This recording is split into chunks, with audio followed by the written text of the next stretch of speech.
this shift? I'm looking at the drum behind Soulma. You see that almost in Ouroboros. Ah, The lizard mhm. mating its tail, Yeah, but not eating it. right. And lizards are about dreaming anyway.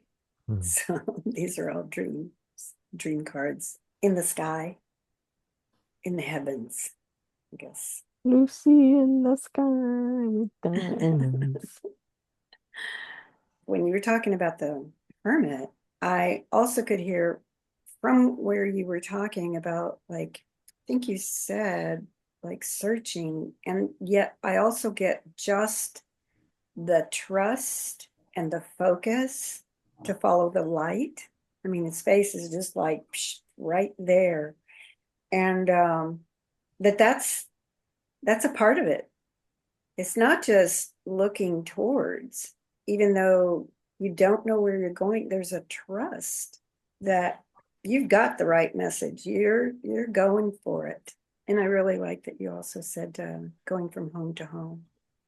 We Mhm. get to do that again and again and again through life. Oh yeah. Yeah. And it's the practice. It's like, oh, now we're done with that. Now what's next? Following the calling is another way I like to say it. Where are Mhm. you called to go? I'm curious about the geese because I actually thought of them as a grounding factor, and yet they're flying in the sky. There's something They about, are I think they are maybe, hermits too. yeah, I think they are of this world when pretty much nothing else looks like it. Even the shells that are just the kind of shells of shells, they're um, they're just suggestive to me. I don't really, yeah, that's an amazing card. And the circle is repeated, in the card of the world. And I do see the balance represented in the four positions as well. And you said well, we come from spirit, we do, and yet we are spirit as well. And that's also the full circle. And that's the part that's maybe easiest to forget, that we're already spirit, and the balance of the feminine. I mean, represented not just in the feminine and the masculine, but the body representation, and even that her hand is down and his, like she's got the bar, which fits with the grounding that women provide, and men holding the bar up high to keep us uplifted, and we're grounding the masculine. It's Shall we begin? interesting. Oh, I was thinking we were already. Okay.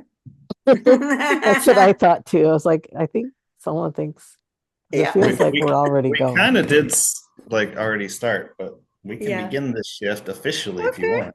Oh, sure, sure. Yeah. Well, I noticed that didn't happen in the beginning, Well, but and it's not like we need to introduce at the beginning every it's time. true. We It's can true. just Do what we introduce want. whenever we're like, hey, guys, And now that you're we've hooked. been talking about you.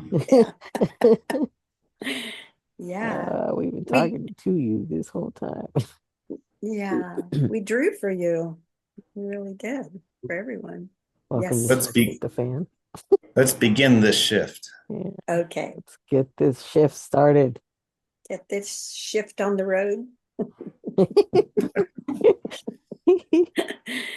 Yeah, Here we are. Welcome, welcome, our friends. ready to talk some shift. Welcome to Okay. Shift Hit the Fan, where we pull tarot cards for you and then talk about them, Well, that's our current state of how what we're we doing see with this fit. thing. Yeah. That's often what That's occurs. that's what's helpful for Brian. For now, we Mhm. shall see how we evolve Yep. as Brian gets better, because this is a really good structure for now, so I don't have to think too much until the pictures tell me what to think. There we go. Yeah. Well, we have three beautiful images today. We have La Muerte, death, and you want to show your card? Can you show it on there? La Muerte, nice psychopomp with his scythe. We have the Hermit, a guy wandering on top of some rock pile.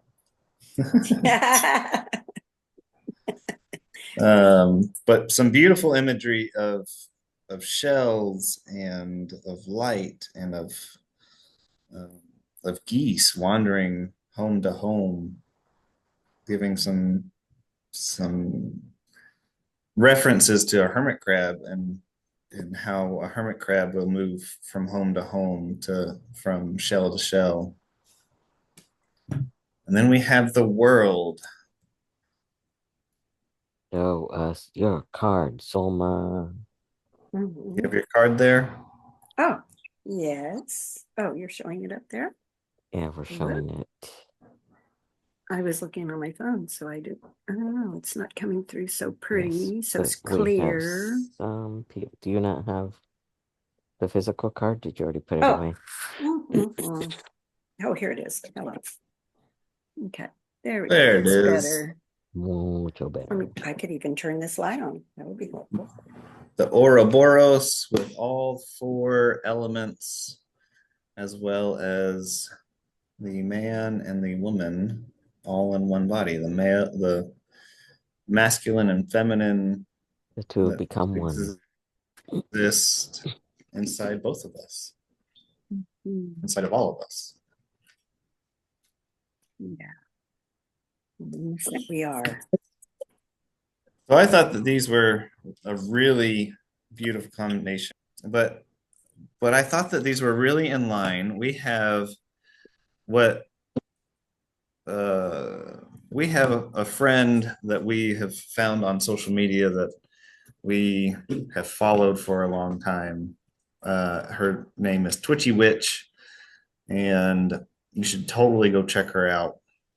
She's got a lot of beautiful alchemical writings and thoughts, and she studied a lot of alchemical texts. So she sent out her Substack this last, was it this last week, I think? And she posted about this alchemical process of Nigrero and Albero and Citrinitas and Rubedo. And I thought that that tied beautifully into that Substack writing, where La Muerte, death, is this Nigrero. I'm going to read a little bit of her writings here. But she says, Nigrero, often translated as blackening, is the first of the four major stages in classical alchemy. It is the descent into chaos, the putrefaction of old self, the moment when everything you thought you knew begins to disintegrate. In Western alchemical language, it is sometimes called calcination, the burning of ego, illusion, and inherited structure. But this phase isn't exclusive to Western texts. It exists wherever transformation begins. The symbols of Nigredo are unmistakable: fire, night, burial, ashes, suffering, rupture, trial, and truth so raw it hurts to look at. And I love that with La Muerte here, because you have this psychopomp, which in the way that I see it is this, I kind of see it as this trial or this event that happens that rips us from this old self, this old ego, this old illusion, the way of thinking, what we had founded our life on. In a lot of ways, it rips us from that and makes us question and look at life differently. And it hurts. It's a very scary thing. And I see the scythe that is used for harvesting. And I think of harvesting the old self, of cutting it down, and so that something new can grow in its place. And then going to the hermit, which I see as this albedo, where and I'll go back to Twitchy's writing of albedo. It says, if negredo is destruction, albedo is purification. It is the washing of the ashes, the dissolving of false attachments, the return to clarity, spirituality. Albedo is the moment when the soul, having been stripped bare, begins to soften. It surrenders not from defeat, but from trust. It accepts, not because it understands everything, but because it no longer needs to. Albedo is often associated with symbols of water, milk, the moon, the womb, silver, dawn, surrender, and mercy. In some traditions, it is the baptismal phase or baptismal stage, the moment of inner cleansing after the fire has passed through. It is not yet wholeness, but it is peace. It is the white space that appears after blackening, the quenching rain after the drought. And I love this card, how it fits into that. There's all these elements of water kind of flowing through it, even though it's in the air. There's these shells that to me seem like a hermit crab, and bring out this space of, or this transition space where the crab has left his old home and is entering a new home, and is in that soft, vulnerable state. And the way that I've seen it in my own life is that after going through that nigredo, I've been in that state of, I don't really know what's real. I don't know what to hold on to. Where's my foundation? Where's my home? And the way I see this ego and the self is that foundation of self-definition.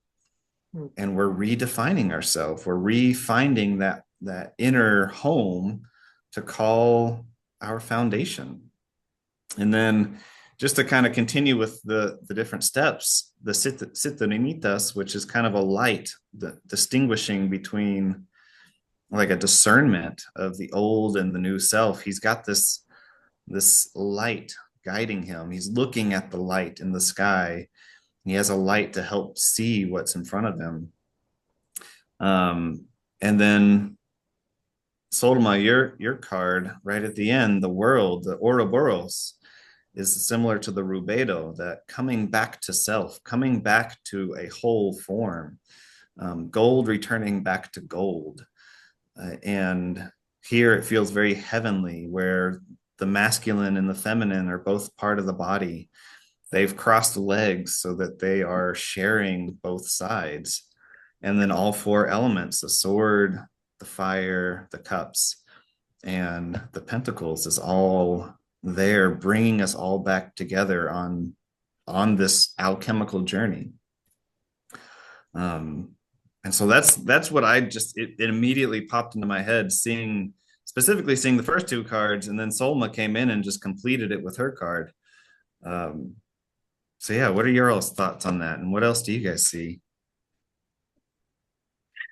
What I saw in your card as you were talking, the Hermit, I got the geese, because I kept wondering about the geese. And I did see them as a grounding element, because everything else is fantastical, but they actually are existing. Yeah, there you go.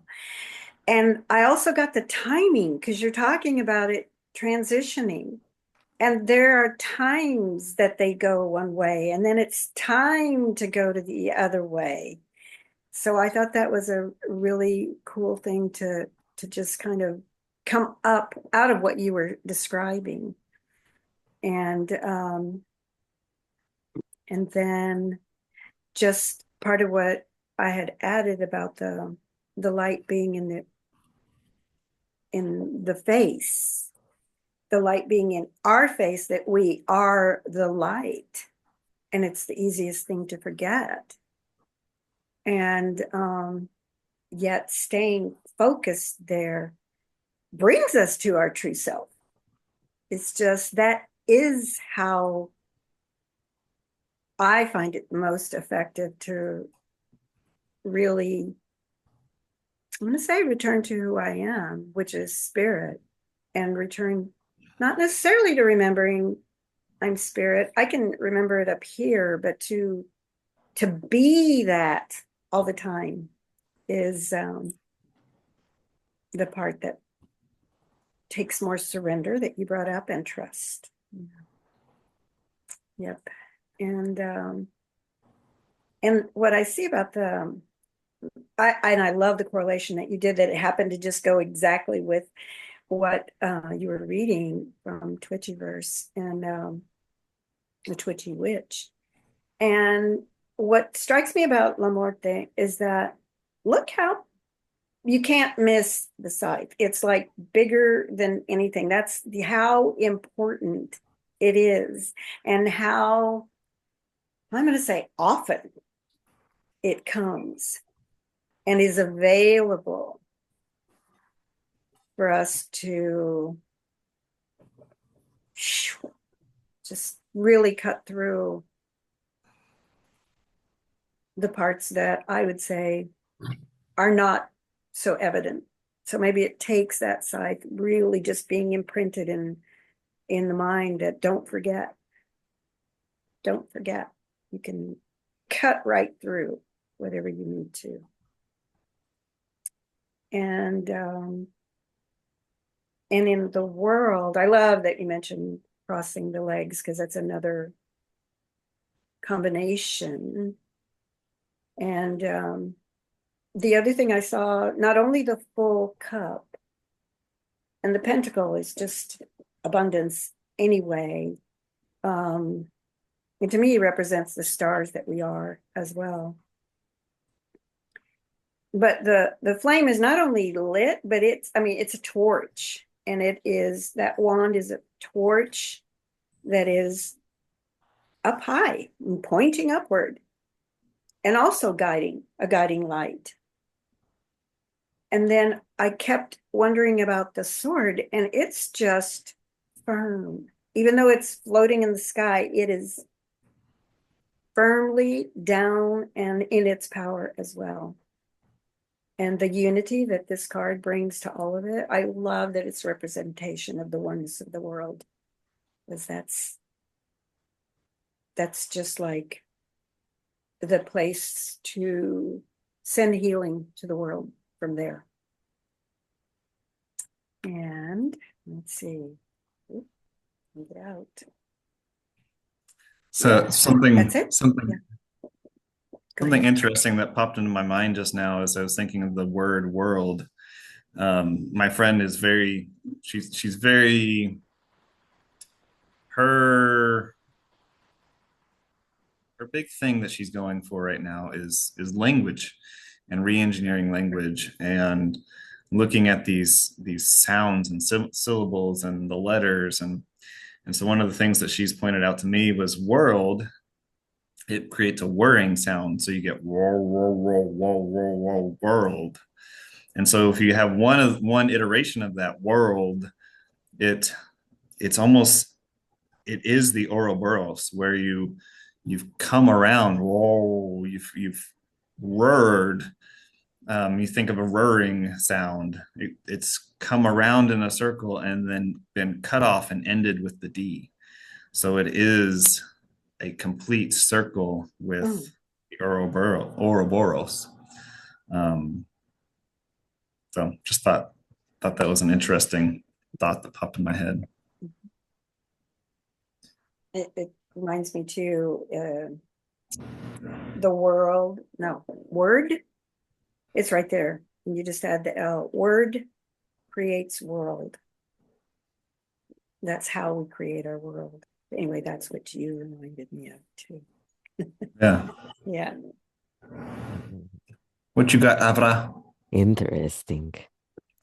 I was like, where did you get this picture of me? The way that it's like just like what I've been going through, my journey into myself this week. Was it this week? Through life. This time. Saturday. Saturday. So whenever that falls in the week. I love that you were talking about foundation in the hermit. But if you look at what they're standing on, that does not look very stable. So the foundation, when it's in you, you can be stable and steady anywhere. Because it's like a rock pile and then a circle rock and then another pile of rocks on top of it and shells and, you know, all in there. And then the hermit's just standing on the very top of that. Where normally you see the hermit standing on top of a mountain. But this is like, a next level mountain. This is like stuff that you put on the top of the mountain. So it's like a whole other level uh of hermit here. And the reason I thought this is me right here, what I went through Saturday is because my subconscious mind, when I saw her in the depths of my unconscious, she was Her wearing being this her being your her being my subconscious. Okay. She was wearing that same outfit that the hermit's wearing. The flowy, all that. That's why I immediately thought this was underwater before I realized there were geese down there. Unless, there's geese underwater, but are they divers? So that's what I immediately was like, oh my gosh, that's me. That's my subconscious mind right there peeking out to remind me. And then I pull La Morte, death. And what's interesting to me about this is like you start with the the hermit, which has the circle, the way it's laid out in the Discord. And there's a link to our Discord in the description. So you start with so you can see these cards if you're interested in seeing them.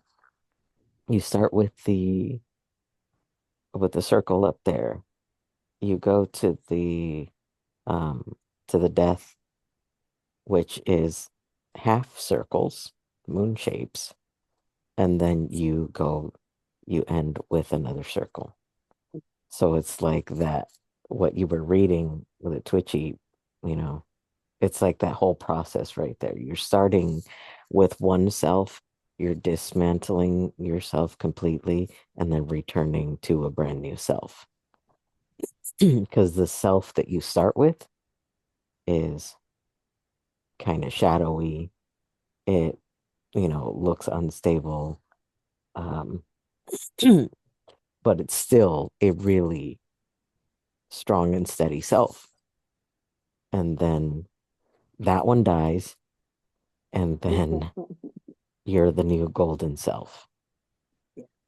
So it's like a returning to self, but a brand new self, which is the Rubedo. Which it's funny that I said that I saw this thing as the Rubedo before Soulma even joined the call and brought in the world. And we're like, well, there it is. Right. So that was perfect.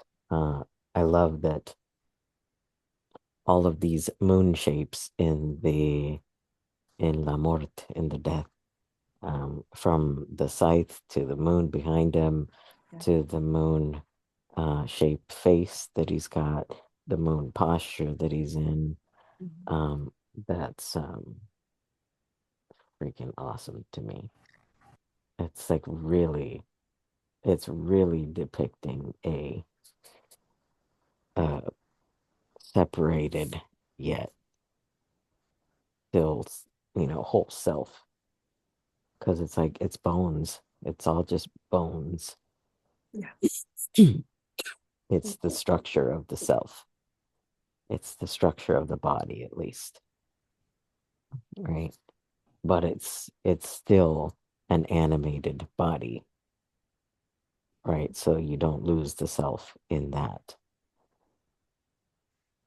And It's like the true essence of the body. mhm, You know, our it just Oh, makes me think of like how much like how much our face is not bone. So much of it is fat and skin and muscle and all of this extra stuff that surrounds the skeletal bone, the skull itself. And that forms such a unique shape for each of our faces. But underneath each of our faces is a skull, a skeletal structure that is so similar to each other, and probably some variations here and there, depending on genetics and how they were formed. But I don't know. That's a really cool thought mhm, that you just had. yeah. Yeah, I'd heard somewhere, I don't remember where I read it or where I heard it, that the bones are the thing that they're the most permanent part of us. You know, we can find 1,000-year-old bones, or who knows how many thousands of years that they've been there, and they're still bones. They're still intact. They're that part of us that just doesn't disintegrate or decompose. That's what it was. And so there's, you think of the maybe it was in the woman who run with wolves, uh, who talks about, or just like hearing stories about people who collect bones mm, of animals, and once they have the entire animal, then they bring it back to life through song or through some other whatever mm, method that person or that being has to bring that. But it's like it's through the bones, and then there's like this bone magic, right? So there's something really magical and significant to the bone being, you're still held together intact with these, like your essence is carried in that. They can tell who you are by your bones. mm. And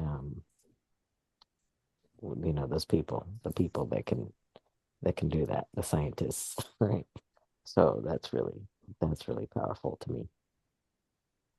It's like, don't be afraid to die, Mm. because you're just going to return to yourself in whatever form that looks like, whether it's a reborn self or a brand new life, because you've crossed over to whatever. You've left the old world, and now you're doing another thing. Go ahead. I think this hermit that I drew is such a like I see it so exaggerated in my own life. I think with you said don't be afraid to die. And I think in a lot of ways I killed that old self. I killed a lot of the beliefs that were holding me firm in who I was. Um, and I've told the story a few times, I think, but at one point I just had this image, this vision of me pulling the bricks of the foundation that I was standing out from underneath me. And I had this question of, well, if that's my foundation, then what am I going to stand on? How am I going to exist? And and then I had the response was, well, why do I have to stand? What if I flew? What if I let life Mm. just carry me through life, or, carry me on the wind or ride the currents of the river of life as it carries me through. And it comes back to the hermit of these geese that are transitioning from home to home, from place to place as the seasons carry them. And I don't know enough about geese and their migration, but do they ever come back to the same place, or do they, just pick a nice pond or lake and say, this is where we're gonna settle and this is where we're gonna have lay our eggs. And um, but like hermit crabs, they are literally transitioning from shell to shell. What shell can we go to next? Mm. Um, and in my own life, I felt this lack of knowing what's real, and I still have that feeling in life. Like, what the frick is real? Like, I've had all these things that I solidly knew was true. Um, What do I, now that I don't believe in those things as solidly, they don't define my life as what much. Like, what's the truth? What's reality? And I think coming back to that space of being okay, not knowing what concepts are completely true or what concepts are solid enough to hold on to. I think that's okay. I think it's okay to be in that hermit like state where you can transition from through the selves and through the concepts and the ideas that people bring in front of you. Look like you're about to say something, Selma. Soulma. yeah. It's all exciting. I really get that, you know, how important it is to question, to really be in, yeah, what is true and what is not. And it's back to our word. What do we say is true? And what do we say is not? Because our word, it will create our environment and everything we want.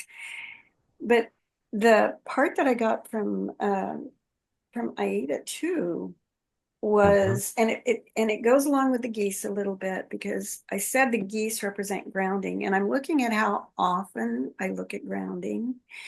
And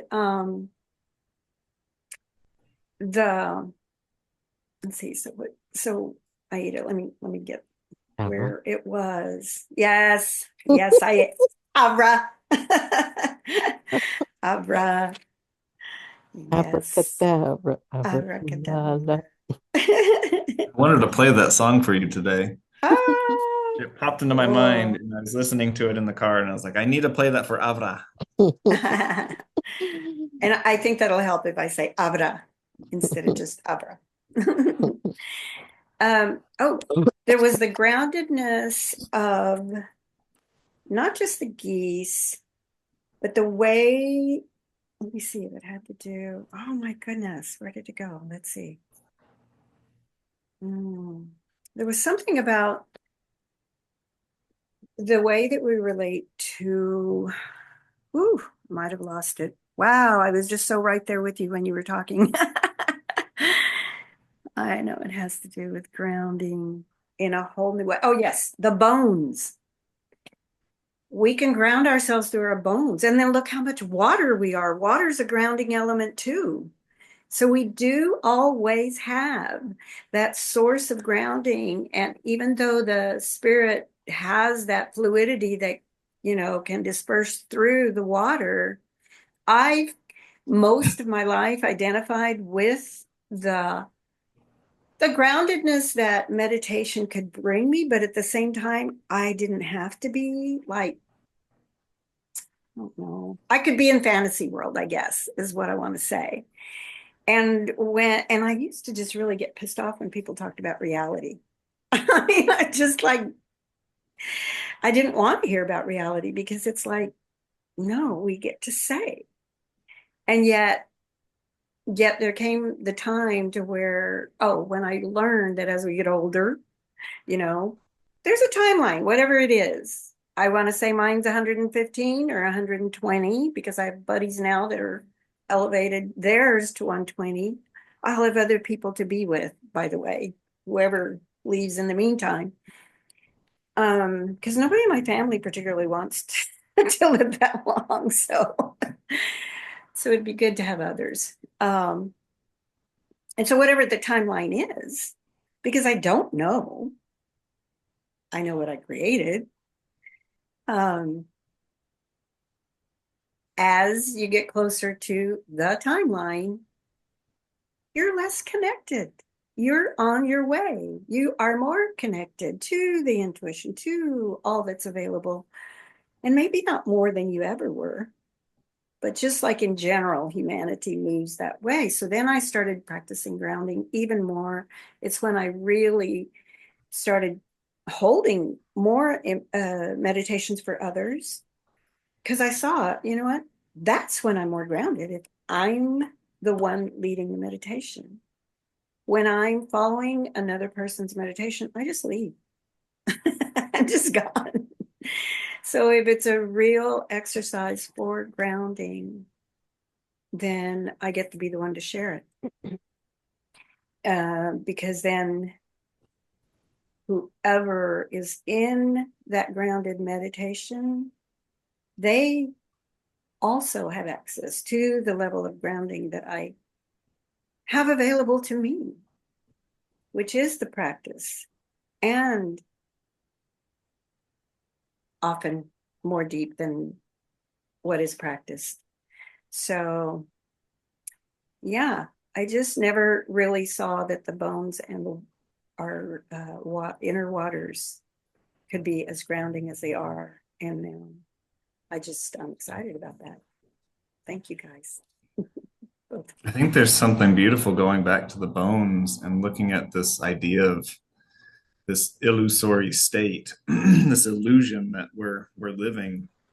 You know, this soft tissue changes and transforms as we get older, as we transition through life. There are times where people will look younger, older in life because of just how they're living. Um, and this is such a it's almost just an illusion, a show of what we are and what state we're in our lives. But the bones hold us solid. They keep us in place. Everything else will disintegrate, but the bones will hold that structure for us as we live throughout our life. And I think, thinking of grounding, something that I've noticed with my own grounding practices is that grounding is a choice. So walking barefoot on the earth, I don't honestly feel that different from whenever I'm just walking in shoes. But I can choose to ground myself into the earth or into my body or into the air. And I can feel a physiological change in that choice to sink down into what my seat, whatever's holding me up. That's where I feel a physiological change. And so that state, that choice for me, it's something that I'm playing with a lot right now. But yeah, I think that there's something big to be said about the choices that we make in our life, the choices that we are currently making, and that choice to relax and be okay in whatever state we might be in, whether it's the trial or the hermit stage, or we are in that stage of finding our self that feels good for us. And that's something that I've been playing with lately is, all right, I've made this choice. Can I accept that choice? Can I accept all the consequences that come with that choice and choose the consequences so that I'm not in conflict with them, so that I am choosing to be in alignment with the life that I'm living. And it's a beautiful thing, because whenever I choose to do that, it feels better. It feels like I am not at odds with life. I am finally living life and loving life and allowing my body to be what it needs to be.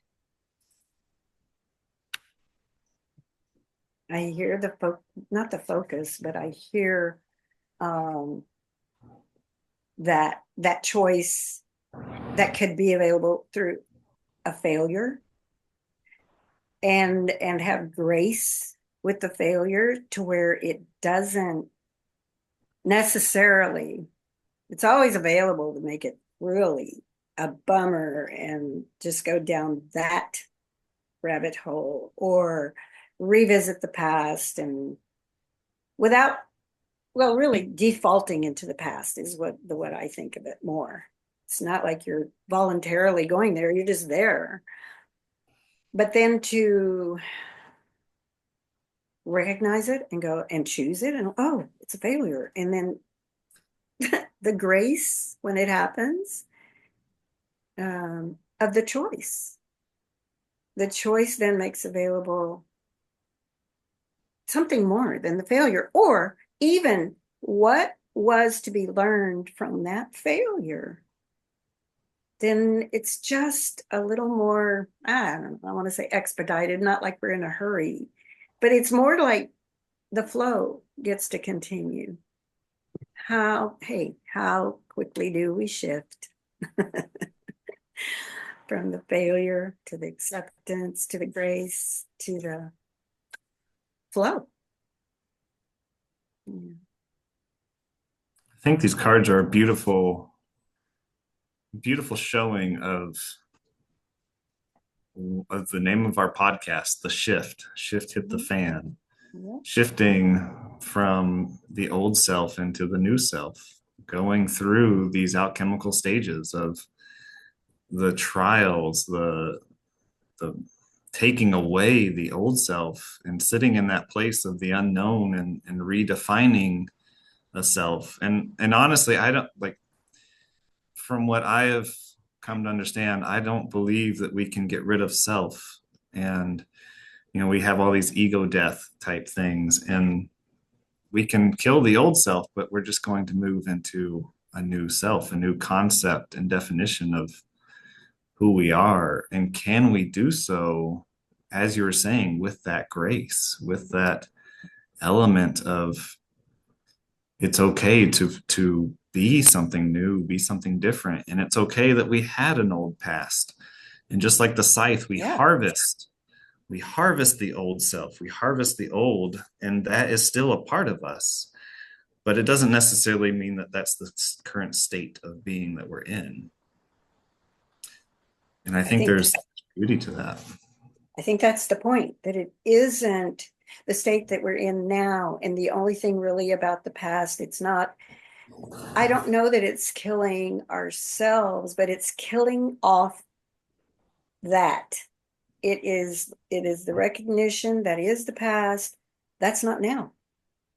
Kill that off and be here now.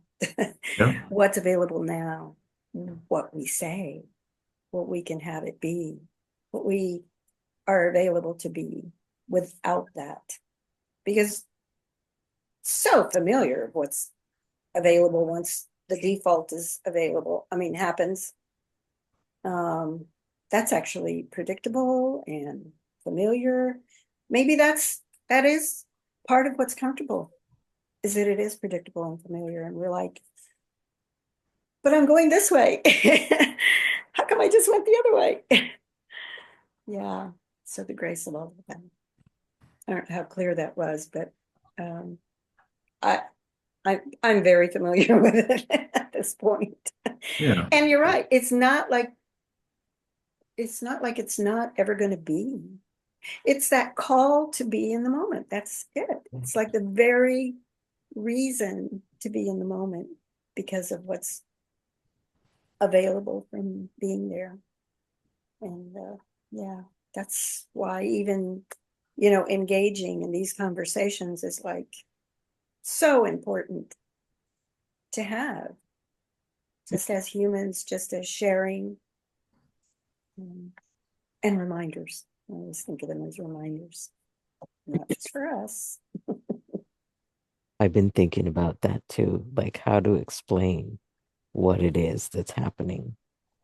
Because I was just in this conversation last night with Twitchy. Mm. And I'm, trying to explain what I'm doing, because people get worried about me giving my energy to certain people and, thinking that I'm trying to heal everybody. But I'm like, it's not that I'm directly trying to heal people or fix anything or giving my energy to these people. I'm Mhm. giving my attention to my perspective of them. So what's being healed is my perspective, because when I change my perspective, that people only live in my view of them, my perspective of them. They only exist for me. That perspective comes from me. It doesn't matter if I have other agreement or whatever. That perspective is coming specifically from me. Just like how they're perceiving me in a way that it isn't what I think is going on, right? So even my own perspective comes from me. So I'm like, it's more of a healing or a shifting of my perspective than a a healing of the person out there. Because when I try to help somebody heal, I'm not healing them. I'm not, blasting. I may outwardly be doing that, like sending the energy or whatever, because you can feel that, right? But the healing is happening in here. I'm changing my perspective about how broken I see a person. If I have a problem with it, the problem is in here, not out there, right? So that I think that's what the ego deaths are about. Is it's my ego, it's my perspective, it's my view of a situation that needs to shift, and that's perceived as a death. I need to inspect it. I need to see what I got. The vision of wolves. This also came to me in one of my visions is like a me trying to help somebody out there, but because there's a pack of wolves out there, but instead of going after her, they come after me, and they come, snarling and everything, but I'm so calm. I know this is my shadow. They come to me, and I just grab their face, like, just to hold their mouth open so that they see that I'm not going to hurt them, but I'm also not going to let them hurt me. Mhm. And I want to see, I'm inspecting them, like, what, how sharp are these teeth? Like, what's going on? All this stuff. It's like, it's not like I'm taming them, but I'm letting them know they're gonna continue to exist. They're perfect the way they are. I'm also not gonna let myself be hurt. And this is the way that I'm perceiving people as well. If I have an issue with you, it's my issue to resolve. And usually when I change that within me, it changes outside. Yes. It helps them heal what the problem that I thought. I'm just healing myself and whatever issue I have, because they're no longer going to show up that way for me. And they're also going to have that freedom. I'm not sending energy to whatever funkiness they have that has them be weird around me. And then that's going to translate to how they show up in the rest of the world. Um, you know, that's, I see it all the time at home. Like when I stop calling uh, my housemates Yeah. certain things, if I'm complaining, it's from a lack that I have here, Mhm. right? Feeling abandoned or whatever. That means they're not showing up. That means they're taking. That means they're selfish. That means all this stuff, right? But Mhm. it's not really who they are. That's just because I lack, I need, and I think I need to get it from the people immediately around me, right? So my Yeah. perspective is not focused on the where I can actually get it from, which is the universe, life itself, energy. I can be more resourceful. I can have other things show up through other sources. It doesn't have to be, they don't have to be a problem just because I have a problem, right? I think that's what that is.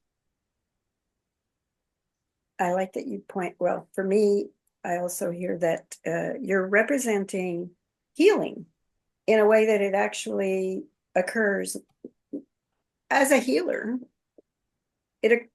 You're a vessel, it's coming through you, and so of course you're receiving healing.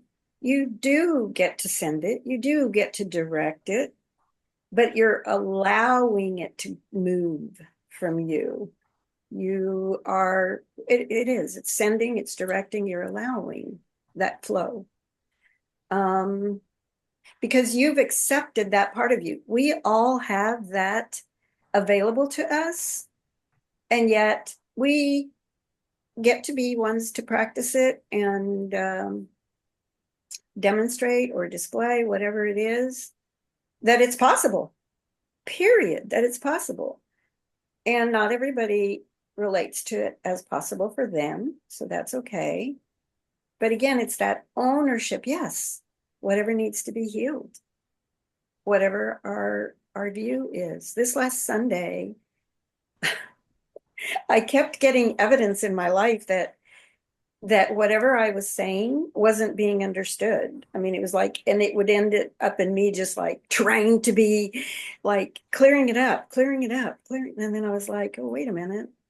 This has happened like, probably 4 times by the time I started really getting it. Once just even getting a seat, like at breakfast.